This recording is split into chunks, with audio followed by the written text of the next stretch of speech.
বিসমিল্লাহ। আজকে আমি আমার খামারের একটা মোরগ রান্নার জন্য কেটে ফেললাম।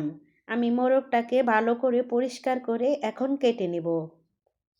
আমার কাটা হয়ে গেছে। এখন আমি রান্নার জন্য সব উপকরণ নিয়ে আসলাম।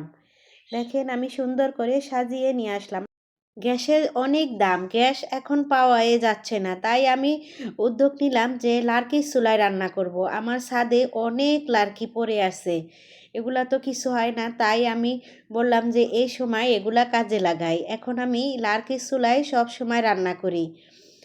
গ্যাসের যে দাম, গ্যাস পাওয়া যাচ্ছে না, গ্যাস মানুষ খুঁজেও পায় না, সব দোকানপাট বলে বন্ধ।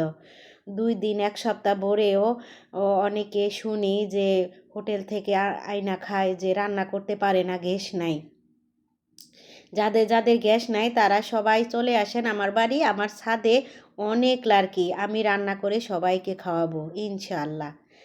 এখন আমি আপনাদের সাথে কথা বলতে বলতে আমি পেঁয়াজ, গরম মশলা আর ভেজে নিয়ে তারপরে শুকনো উপকরণ দিয়ে দিলাম। স্বাদমতো লবণ, 1 চামচ হলুদের গুঁড়া, 1 চামচ গরম মশলার গুঁড়া, 1 চামচ জিরার গুঁড়া, 1 চামচ ধনিয়ার গুঁড়া, 1 চামচ মরিচের গুঁড়া দিয়ে আমি ভালো করে কষিয়ে নিলাম। আমার কষানো হয়ে গেছে। এখন আমি মোরগের গোশটা দিয়ে দিলাম। মোরগের গোশটা দিয়ে আমি ভালো করে কষিয়ে নিব। নিজের হাতের জিনিস খাওয়াটাই আনন্দ অন্যরকম। নিজের হাতের ভালোবাসা, নিজের হাতের ছোঁয়াটাই অন্যরকম। যে এই মোরগটা আমি কিনতে গেলে অনেক টাকা গুনতে হতো, এখন আমি এই মোরগটা নিজে পালছি, এখন আমার কি সুন্দর আনন্দ লাগছে। নিজের হাতের জিনিসেই খেতে অনেক মজা হয়, এটাতে কোনো ফর্মুলার নাই। আর বাজার থেকে একটা মোরগ নিয়ে আসলে ওই মোরগে ওনারা অনেক মেডিসিন দিয়ে তাড়াতাড়ি বড় করে ফেলায়। আর নিজের হাতের মোরগটা, যে একটা মোরগ বড় করে খাওয়াটা অন্যরকম স্বাদ। আমরা তো আর অত মেডিসিন দিয়ে বড় করি না, ভাত, ভুসি, গম, ভুট্টা ভাঙ্গা এসব খাওয়াইয়ে মুরগিরে বড় করি।